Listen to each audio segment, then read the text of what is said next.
Oke, tadi kita sudah sama-sama belajar tentang meningitis ya, mulai dari pengertian, klasifikasi, tanda dan gejalanya seperti bagaimana, patofisiologi, cara pencegahan dari primer, sekunder, tersier. Setelah itu tujuan terapinya untuk apa saja dan apa yang perlu dilakukan oleh perawat untuk memonitoring kondisi pasien secara keseluruhan. Setelah itu pemeriksaan penunjang apa saja yang perlu dilakukan pada pasien-pasien dengan meningitis. Sekarang kita akan masuk pada asuhan keperawatan pasien meningitis. Berbicara tentang asuhan keperawatan ya tidak lepas dari 5 proses ya, mulai dari assessment, diagnosa, planning, implementasi, dan juga evaluasi. Jadi kalau misalnya ditanya tentang asuhan keperawatan, ya ingat 5 proses ini. Assessment, pengkajian, penentuan diagnosa, melakukan perencanaan, implementasi, dan juga evaluasi. Oke, yang pertama adalah pengkajian keperawatan. Pengkajian ini mencakup hal-hal sebagai berikut. Yang pertama adalah tanda-tanda vital. Dikaji tanda-tanda vitalnya seperti apa. Kenapa demikian? Karena tanda-tanda vital ini merepresentatif kondisi pasien secara umum. Ya, mulai dari tekanan darah, nadi, pernapasan, suhu, dan juga saturasi oksigen. Jadi kita bisa lihat perubahan tanda-tanda vital dari hari perawatan pertama dan seterusnya, atau dari shift pertama dan seterusnya. Ya, yang berikutnya adalah pengkajian neurologis.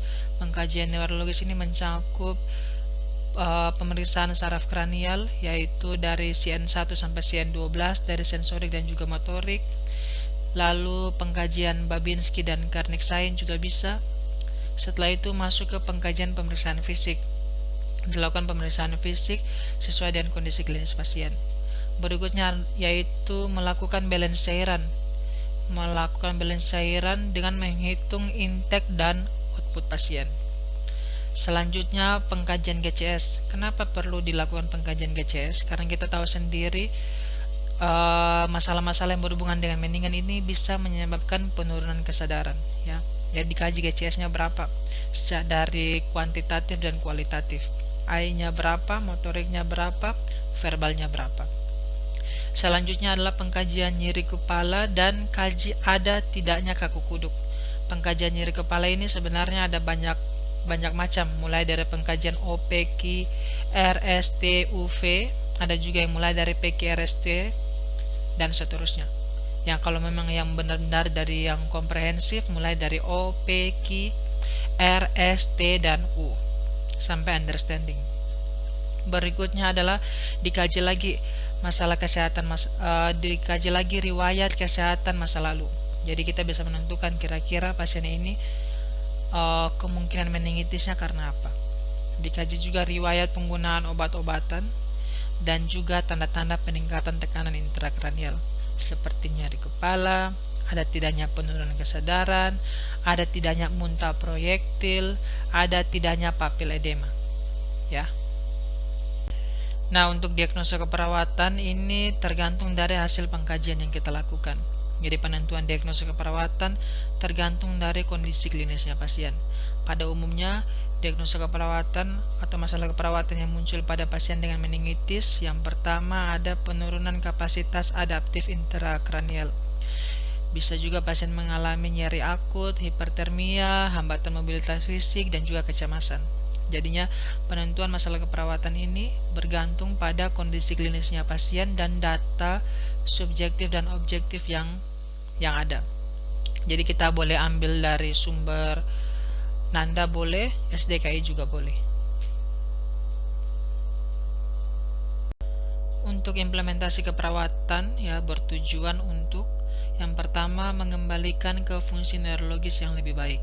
Yang berikutnya adalah menyelesaikan infeksinya, dan yang terakhir adalah mengendalikan rasa sakit dan ketidaknyamanan yang dialami oleh pasien. Kita akan masuk dalam latihan yang keempat. Ini ada soal tentang asuhan keperawatan. Boleh dikerjakan dan nanti kita akan lihat hasilnya di akhir. Untuk nursing management ya bisa dilakukan dengan banyak hal. Yang pertama adalah perawatan kolaborasi. Perawatan kolaborasi dilakukan dengan pemberian cairan intravena, pemberian terapi antibiotik ya, pemberian terapi diuretik osmotik pada pasien-pasien yang dicurigai mengalami peningkatan tekanan intrakranial, seperti pemberian manitol ya. Setelah itu terapi antikonvulsan. Ya, antikonvulsan ini artinya anti kejang seperti penitoin dan seterusnya. Dilakukan pengkajian fisik, pemeriksaan tanda-tanda vital, salah satunya nilai puls oximetri dan AGD. Ya, tujuannya adalah untuk mengidentifikasi kebutuhan bantuan napas. Yang berikutnya adalah dinilai lagi tekanan darahnya berapa untuk mengidentifikasi insiden shock dan adanya gagal jantung atau masalah pernapasan lainnya. Berikutnya adalah pertahankan suhu tubuh dalam batas normal. Lakukan manajemen patient safety dengan mengaplikasikan risiko jatuh dan menjaga perilaku pasien agar tidak melukai diri sendiri. Yang berikutnya adalah pertahankan support system, ya, dengan melakukan edukasi keluarga terkait penyakit pasien, apalagi pasien-pasien mengalami kondisi terminal. Yang kedua adalah bantu atau ajarkan keluarga mengenai gejala dan tujuan pengobatan yang akan diberikan. Oke, untuk nursing management dan kolaborasi, yang pertama yang bisa dilakukan adalah isolasi pernapasan sampai organisme penyebab infeksi teridentifikasi. Yang berikutnya adalah pemberian terapi antibiotik, ya. Pemberian terapi antibiotik ini ada banyak, ya. Bisa golongan cefalosporin dan seterusnya. Yang berikutnya adalah pemberian terapi antikonvulsan seperti diazepam, penitoin dan seterusnya. Pemberian terapi diuretik osmotik seperti manitol, ya, untuk mengatasi edema cerebral bila terjadi. Pemberian cairan isotonis, pemberian obat simptomatik seperti antipiretik jika pasien demam, antiemetik jika pasien mual muntah, dan analgetik jika pasien mengeluh nyeri. Jadinya tindakan kolaborasi adalah beberapa tindakan yang bisa kita kolaborasi untuk menunjang proses penyembuhan dari pasien dengan meningitis.